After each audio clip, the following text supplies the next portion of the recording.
Good afternoon, guys. Ay, hindi pa pala. Ayan. 11:51. Nagsayang ako kasi itong nadatnan kong kanin ay panis na. Panis. Tapos ito, may sabaw dito.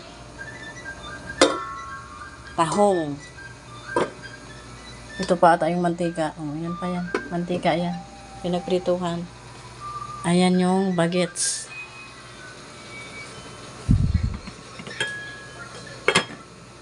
Late kami sa pagsundo. Oo, kami. Hinatid ako ng asawa ko, pero sabi ko sa kanya, pwede kong tumiritso na tayo ng school. Medyo na-late kami kasi yung susik hindi mahanap kung saan. Susik ng motor. Nadaganan pala ng mga sinamsam ko na sinampay. Maaga akong pumunta dito, guys, kasi yung nanay niyan ay may lakad. May nilakad. Iwan ko kung anong oras makakauwi. Ayan yung mga bagahe ko. Anyway, ayusin ko muna yung kaguluhan dito sa upuan. Hindi pa ito nakulo, pero nakabili na ako ng ulam niya kasi ang bili ng kanyang inay ay ang pamangkin ko, bumili na lang ng may sabaw. Wait lang.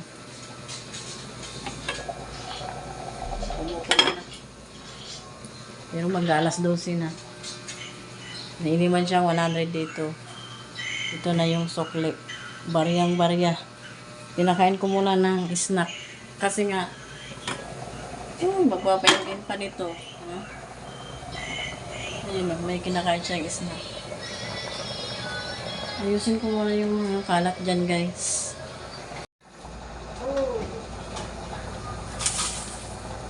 Correct.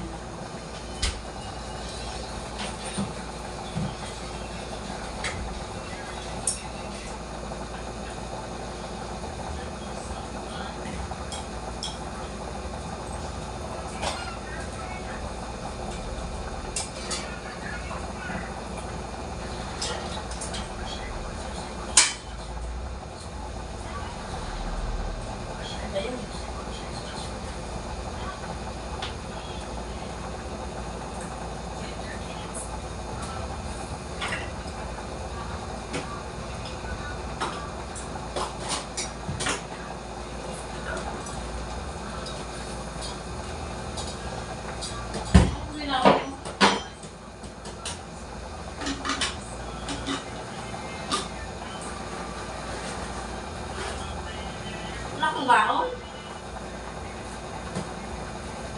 Ha? Wala kang baon? Kinakain ako. Anong kinain mo? Chubi-chubi. Bibigyan si mama ko yun. Bibigyan si mama ko.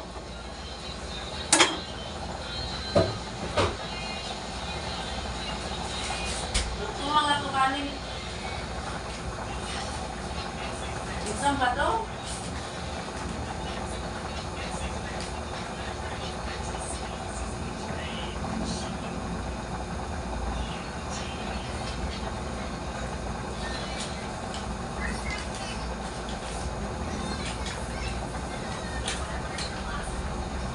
Yes, isang na to.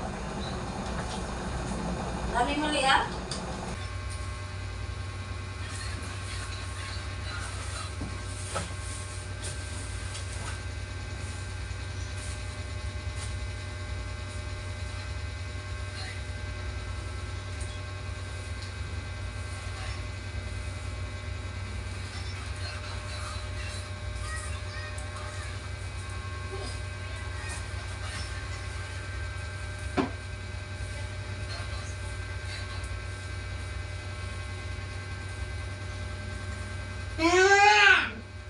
Diba?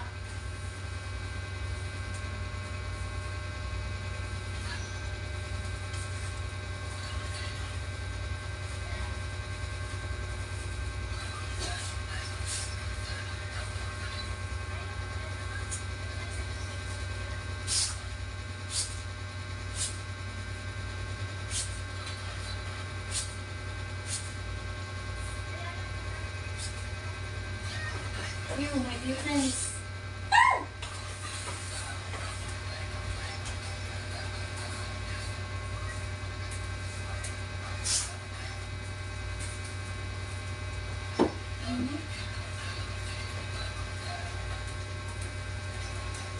Tapos na kumain yung bagets, guys.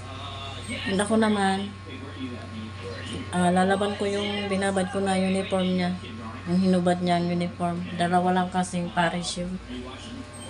So, lalaban ko. Magti-TV na siya ngayon. And wala akong video sa bahay nung umuwi ako kasi umuwi lang talaga ako doon para maglaba. At tingnan kung ano nang pagbabago sa bahay. And yung paan ng asawa ko ay ano. Kanina, bago kami umalis, pinabad niya sa ano, sa yelo. Sa malamig yung paa niya kasi nasasaktan siya. Ano ko ba doon? Siya, Dr. Kwak Kwak. Ano, ako naman ay Nurse Kwak Kwak. Nagsiself-medication kasi siya. Ano ko ba doon? Anyway, maglaba ako ng uniform ng bata. Kasi alaon ay matutulog na yun. Wala pa yung kanyang nanay. May tira doon sa biniling sinigang. Or yung natatakpan. Ayan. So, maglaba muna ako. Tapos yung mga sinampay na yan. Ito, dala ko yan. Dito ko na lang tinatuyo. Nag-dryer ako hapon. Pero sinamsam ko naman kanina bago umalis kasi baka biglang umulan. Pero hangin na rin naman yung katapat niya. Mamaya ko na yan tupiin yung sinampay niya. Ayan. Siguro naglaba siya kahapon. So, maglaba muna ako ng uniform niya. Tapos ko na guys, labhan yung uniform. Medyo mahina lang ang boses ko kasi tulog na ang bata.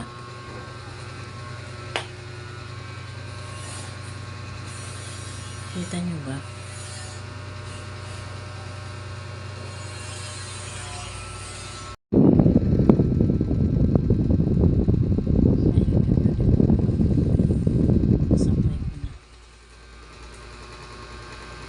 Ayun naman yung blouse. Mga basa pa pala yan, mga sinampay. So, mamaya ko na lang samsamin yan. Nilipat ko yung iba dito. Ayan.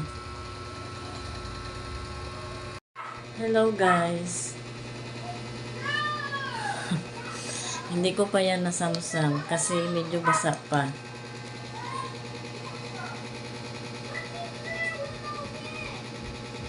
Wait lang. Umalis na rin yung pamangkin ko. Ano na siya dumating eh. Lampas 3:00. Umalis na siya. Papuntang work. Yung bagets naman nasa labas naglalaro.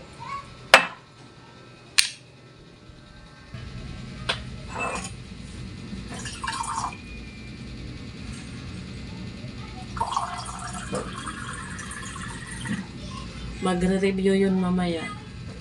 Kasi exam nila bukas.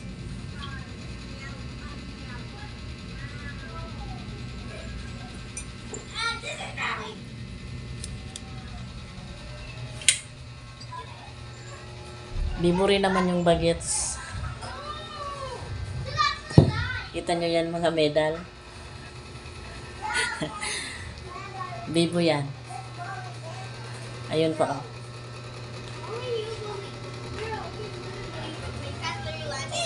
Oh. Bibong bata. Ano yan? Grade 1 pala.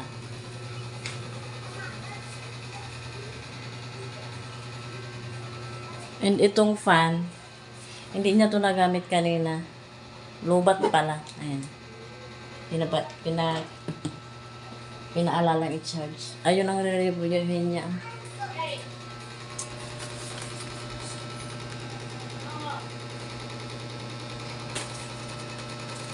Pinagsipa-separate ko na to. Hindi naman lahat yan. May mga points lang na kailangang i-review. Hindi ako nananghalian.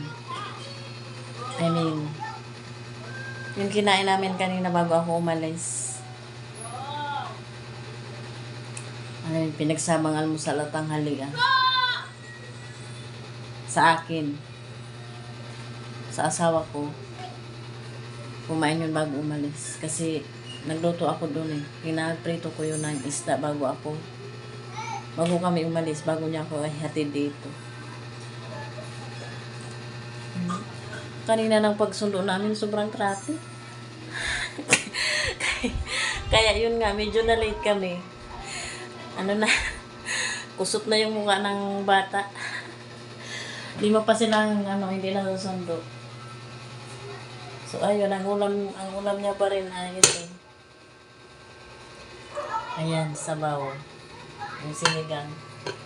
Yung karne, i-separate ko bukas, adobo ko. Makain ko pa. Ang lalaki kasi ng hiwa, di ba? Pag sa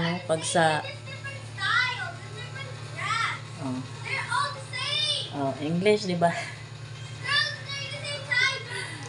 Mga bata dito English. Ano yung sasabihin ko?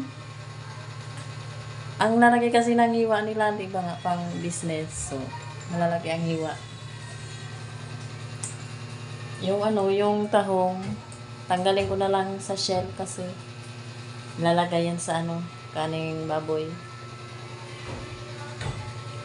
So, yun lang guys, ang update ko. And, ulitin ko na lang ulit. Hindi ako nakapag-video or nakapag-vlog doon sa bahay nung umuwi ako kasi busy maglaba, mag-observe, tumingin kung ano na ang nangyayari sa bahay. Nung umuwi ako doon ay panggabi yung asawa ko. Hindi naman ako pwedeng lakad-lakad, maghatak-hatak ng mga planggana doon kasi di ba nga, matutulog din naman siya. So, hapon na ako nakapag-washing. Tapos madaling araw, gumising ako para maglaba. Pero nag-rent na ako ng dryer nung hapon para, yun nga, kinabukasan, i-dryer ko. Kasi nga, hindi naman ako hapon na alis. Tanghali, di ba kanina. Drinyer ko. Yung iba, natuyo na. Yung iba, ipinasok ko na kasi nga, di ba, baka biyahe namin papunta dito, umulan doon. Hindi sayang lang ng rent. Kaya ayun. So, bye-bye na guys. Salamat sa inyong panonood. And salamat sa inyong suporta. Sana wag kayong magsawa at please paki-share ng aking video, like, subscribe, and gusto nyo mag-comment, very welcome, and mag-subscribe na din kayo. Free lang lahat yun guys. Free. Wala kayong babayaran. Salamat!